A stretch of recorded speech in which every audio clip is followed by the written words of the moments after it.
자, 그러면 이 타임 스케줄에는 예루살렘을 위해서, 이스라엘 백성들을 위해서 했기 때문에 이방인들을 구원하면 돼요, 안 돼요? 안 돼요. 그래서 예수님이 이 땅에 계실 때는 이방인들을 구원한 적이 없습니다. 여러분 성경을 잘 읽어보세요. 마태, 마가, 누가, 요한을 읽어보면 이방인들을 구원하지 않습니다. 수로보니게 여인이 유일하게 나타난 이방인인데 그 이방인한테 예수님 뭐라고 그랬다고요? 네 믿음이 너를 구원했다 그랬어요. 직접 가서 구원해 주지 않았습니다.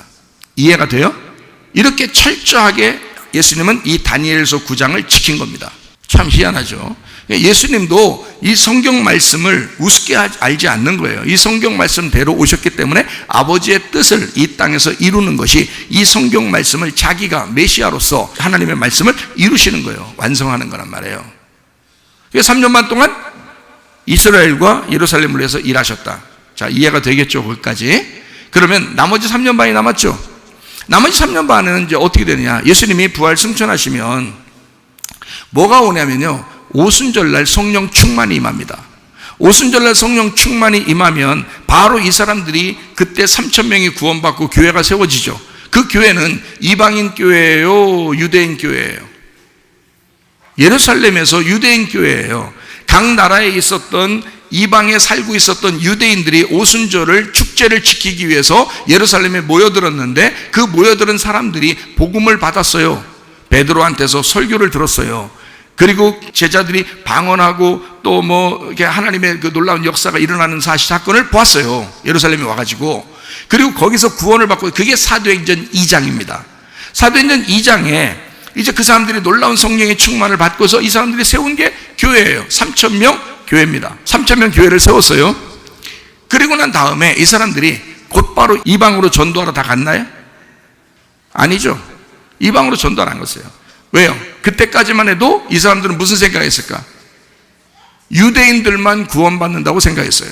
사도행전 2장부터 사도행전 9장까지 엄청난 시간이 걸린 것 같죠? 근데 그게 3년 반이에요. 3년 반 동안 누구만 구원받냐면 유대인들만 구원받아요. 이디오피아 내시가 원래 유대인입니다. 그런데 에티오피아에 살고 있었어요.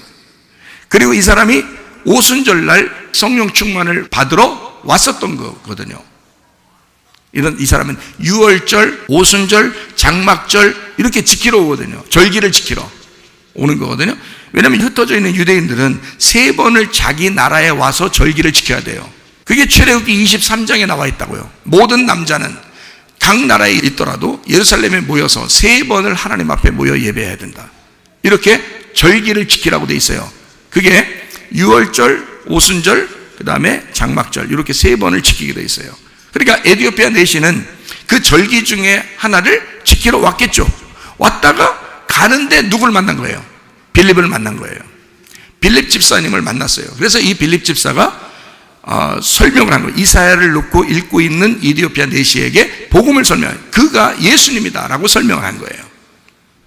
그래서 이디오피아 내시가 예수님을 영접하죠. 그리고 바로 침례를 받습니다. 그리고서 돌아갔어요. 그리고 그 이디오피아에 기독교인들이 많이 삽니다. 그의 자손들도 그렇고 그의 친척들도 그렇고 친구들도 그렇고 아마 예수님을 소개했겠죠. 이 사람들은 철저한 믿음의 사람들이니까. 이디오피아 내시뿐만 아니라 오순절날 성령 충만을 받았던 이 사람들, 그리고 3,000명 구원받았던 그 사람들이 각 나라에 있었던 사람들이에요. 이제 흩어져서 복음이 나중에 전파됐겠죠. 자, 주님의 제자들을 12명, 그리고 120명, 그리고 뭐 한 500명, 뭐 거기에 모여있던 뭐 기도했던 사람들, 오순절 성령 충만 받았던 뭐 이런 사람들 있잖아요. 자, 이런 사람들이 복음을 전도하는데 사도행전 9장까지 이방인에게 전도를 안 합니다. 다 유대인들에게만 전도했어요.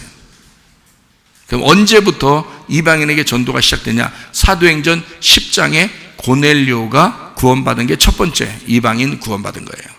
고넬료가 이방인 첫 번째 구원받은 사람이에요. 누가 구원시켰죠? 베드로가요. 베드로가 구원시켰어요. 베드로는 천국 열쇠를 가지고 있어요. 예수님께서 야, 천국 열쇠를 너한테 주겠다 이랬잖아요. 그러니까 베드로가 말씀을 증거해 줘야 되는 거예요. 이 고넬료가. 천국 열쇠가 뭐야? 예수님이잖아요. 그 복음의 키예요. 예수님을 전달한 거예요. 고넬료한테. 그래서 그 고넬료가 복음을 받고 예수를 영접했어요. 거기서. 그게 이방인 첫 번째 구원입니다.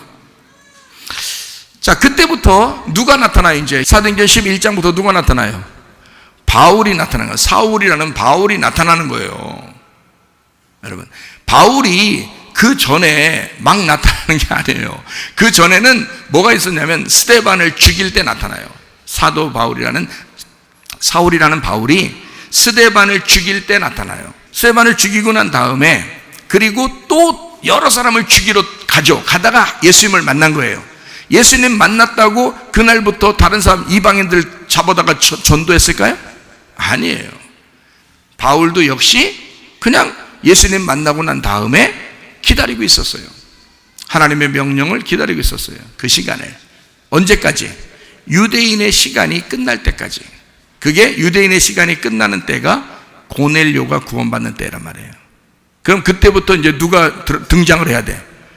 예, 사도 바울이 등장해야 되는 거예요. 바울이 등장해서 그때부터는 이방인들을 전도해야 되는 거예요. 그게 사도행전의 뒷부분입니다. 그래서 바울은 별데 다 가죠, 그죠?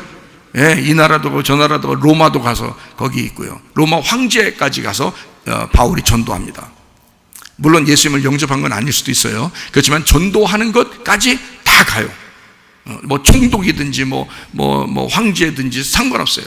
바울은 이방인들이라면 다 이제 전도하러 다닌단 말이에요. 처음에는 누굴 만나면 유대인들을 만나요. 어디 가든지 유대인들이 있으니까 유대인들을 만나서 같이 얘기를 해요. 그리고 토론하고 그 중간에 이제 생겨나는 이방인들에게 전도합니다. 바울이요. 그때부터는 이방인이 전도가 나와요. 사도행전 11장부터는. 그런데 그 전까지는 안 나타납니다. 유대인 전도밖에 안 나타나요. 왜 그럴까요? 그때까지가 70일에 정해져 있는 시간이기 때문에 그렇습니다. 70일에. 그러면 70일에서 마지막 한 일에, 7년이라는 한 일회를 중간에 예수님이 돌아가시고 부활하셨죠, 그죠? 그러면 3년 반이라고 했죠, 그날이. 그럼 나머지 3년 반이, 그 나머지 3년 반 동안 그 안에 유대인들이 전도되고 스데반이 죽고 그리고 고넬료가 구원받고 이게 끝나는 거예요. 그게 사도행전 10장까지라고요.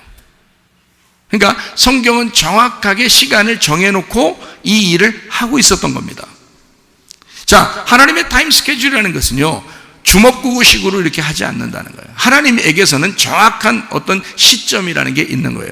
예수님이 그냥 주먹구구식으로 성령 충만하게 만들려고 오순절날 아무렇게나 니네 몰라, 니네 어느 때인지도 모르는데 그냥 기다려봐, 어쨌든 한참만 한 100년 후에 성령 충만할게요, 이런 게 아니란 말이에요. 예수님 부활 승천하고 난 다음에가, 그게 언제면 예수님 부활하시고 난 다음에 40일이 지난 다음에요. 그걸 사순절 이런 얘기도 하잖아요, 그죠? 그러니까 예수님 부활하시고 40일이 지나서 승천하시는 거예요. 왜? 그래 놓고 뭐라 그러면, 야, 조금 있으면 너희들한테 하나님의 약속한 것이 내려올 거거든. 그게 성령님이십니다. 성령의 충만이에요. 내려올 거니까 너 니네는 예루살렘을 떠나지 말고 있어라. 그렇게 말씀합니다. 예수님이요. 그게 누가복음 24장하고 사도행전 1장에 설명하고 있죠. 그러니까 그 성령의 충만이 임해야 하나님의 일들을 땅끝까지 이루기 때문에 성령의 충만이 임할 때까지는 가만히 있으라는 거예요. 그게 며칠 동안이야? 10일 동안이에요. 10일 동안.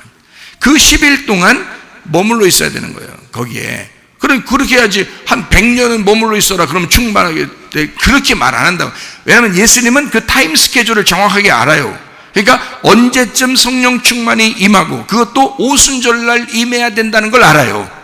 그날 임해야 된다는 걸 정해놓은 시간이란 말이에요. 그러니까 그 정해놓은 시간을 정해놨으니까 자기는 40일이 돼서 딱 올라가야 되고, 그 다음에 나머지 10일 동안 있으면 너희들은 여기서 성령 충만 받을 거니까 기다리고 있어. 그거 충만 받으면 성령이 그냥 다 데리고 다닐 거니까 니네가 가기 싫다고 해도 안 가는 게 아니야. 다 성령이 데리고 다닐 것이다. 그게 성령의 능력이거든요. 자, 그거를 3년 반 동안 유대인들을 위해서 일하게 되고, 나머지는 이제 지금까지 이방인들이 구원받는 시대란 말이에요. 지금까지 바울로부터 시작해서 지금까지 이방인들이 구원받는 시대예요. 자, 그래서 제가 요거를 이제 이런 타임 스케줄이 정확하게 성경에 정해져 있다면, 그러면 뭔가 주님의 재림도, 또는 우리가 휴거당하는 것도, 또 이 성경의 마지막, 이 세상의 마지막 날 종말이라는 것도 어느 정도 정해져 있다는 것입니다. 그게 우리는 날짜를 모르지만 뭐 솔직히 날짜를 모른다고 해야지, 날짜 안다고 그러면 그거 완전 이단되는 거죠. 그러니까 날짜는 정확하게 모르지만 그러나 어느 정도 이게 사인이 있다는 거예요. 이게 보여진다는 거죠. 그래서 제가 정확한 날짜는 하나님만 아신다, 이걸 전제로 하는 겁니다. 그리고 준비되지 못한 사람들에게는 차라리 정확하게 날짜가 안 맞았으면 좋겠다는 거예요. 준비 안 된 사람들을 위해서. 뭐 준비된 사람들은 오늘 오셔도 돼요. 내일 오셔도 되고, 그렇죠? 빨리 오실수록 좋아요. 그런데 아직 준비 안 된 사람들을 위해서 조금이라도 시간을 좀 지체했으면 좋겠다라는 게 이제 우리 마음이죠.